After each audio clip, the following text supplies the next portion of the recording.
ma'am Khurram जरी येंबिरे पुनमपु आइगी ममिंग M woollen मितै एफम न जरागोल बाजार मनाक्तनी अखोई जरागोल की नहारोल सिंगना पुनना अपुनबगी ओइबा अखोई एनजीओ अमा फॉर्म तौजै ममिंग ना Chinglen Singha memorial welfare society Chinglen Singha memorial welfare society असी एनजीओ अमखकनी सोसाइटीज एक्ट 1860 दा अखोई रजिस्ट्रेशन असम सरकार की मखा दा रजिस्ट्रेशन तौजबनी अखोई आई सामक सेक्रेटरी नि प्रेसिडेंट बी रविंद्र शर्मा नि vice president Vijendra Singh cultural secretary Thajeng Amba Singh अमदी ngasi Manipuri Cultural Art and Research Center Assam hariba akoigi NGO sigi makhada cultural unit ama leiriba hariba Manipuri Cultural Art and Research Center Assam Research Center sigi secretary ni Biju Singha akoi ngasi pangthokliba si workshop cum production on Manipuri cultural dance form hariba adugumba program amakagni haukiba October ki tarik amadagi tha chahi asigi chaliba था सिगी तारीख कुनमरी फाव पांथोक कदौरिबा अदुगुम्बा workshop programme नि हाइबा workshop programme से थमजबगी मरमदी असम सरकार ना अखोई असम सांस्कृतिक महासंग्राम हाइबा अदुगुम्बा प्रकल्प अमखक हाइबदी प्रोग्राम अमखक मधु कंपटीशन ओइना अखोई मणिपुरी डांस की कंपटीशन ओइबा अदुगुम्बा प्रोग्राम अमखक सिंजरी हाइबा कंपटीशन दुदा अखोई आंगांग सिंग यावु यानबगी दमक अखोइना हाइबा प्रोग्राम से सिंजबनी मियामना हारिबा प्रोग्राम सिबु येंग ताबियु अमदी अखोइगी लेरिबा Manipuri cultural art and research centre अमतंगाइरबा अखोइगी असम की ओरबा रिसर्च सेंटर सिबु मियामना कॉर्पोरेट पिबियु अखोइबु पुंगिंग थौगपियु हाइदुना सेक्रेटरी अमा ओइना ngasiगी मीडिया की थोंगा नोलुक्सरी थैंक यू आई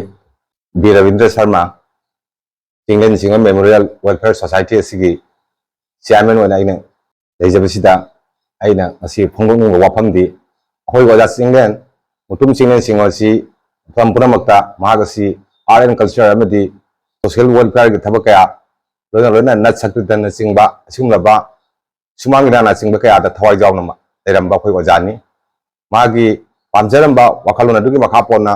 असिदा सुनता ममांगेदा लेरंबा नट सक्तन की दमदम सिदा लेरंबा अहनसिंग असिगी पामजरबा वखाल सिंगदु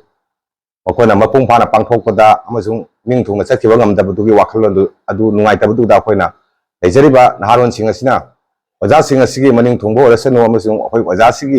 mingasi da akoina ariba NGO si akoina ningkhatjabani akoina NGO sigi makhada akoina Manipuri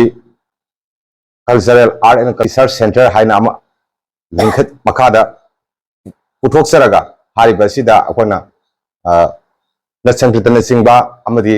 सुमांगलीला drama न सिंगा मथंग मथंग कया से अखोना पांथोक्तुना मणिपुरी कल्चर बै लेना हिरम कया से अखोना पांथोक ngamgadra हाबे वाखलुन अदुदा अखोना थबक थरम सिंग से अखोना पाखत्सबनी ओजाना पामजरम मतम पुनमक्ता अखोइ से मी असु मोइसी मी की वंगांग गांगसी मी की साजसी हाइबना सिंगबा वाखलुन असि माकी सुमांगलीला ताइबंग वांगमा अमदी अखोइ अमतनी खुबा खुनम न सिंगबा अखोना सानरंबा ऑल कल्चर असम असिदा पाबंगमदना मतम अमदा रूप रंग हाना मखोना चलंबा ओइ सुमांगिला लोना लोना ओजाना मतम कोइना थबक कया तौरबा मतुंगदा ओजा अमा ओइना खोइगी एजुकेशन डिपार्टमेंट दा ओजा अमा ओइना थबक तौरबा मतुंगदा नत संकृतन चिंगबा ओजा बिनतोगी मखादा गुरु खल्ले हारगा माना मतम कया लमदम सिदा मियांगी नत संकृतन चिंगबा गे थौरम सिदा माना सरुक कया जाजरमी लोना लोना सोशल वर्कर की अंगांग सिंग जायफानाबा लंबी थोंग सिंगबा मयाम सि जायफानाबा कया सिलंबसी मसिबु निंगसिंग बोयना अखोना हारिबा ओजा सिगी वाखलोना सिबु सगुतमिनसी हाइबा वाखलोना दुदा अखोना पुनसिनजरे हारिगा हारिबा थौम परेंग सिंग असि मथंग मथंग सको थौरांग सिंग जे अखोय पांथोक सरपनी अखोय पांथोक सब थौरम मसिदा अखोयगी लेकाय सिगी लमदम सिगी अमदि आराबा खुंगंग कया दा अखोना मणिपुरी कल्चर की ओइबा लमसिदा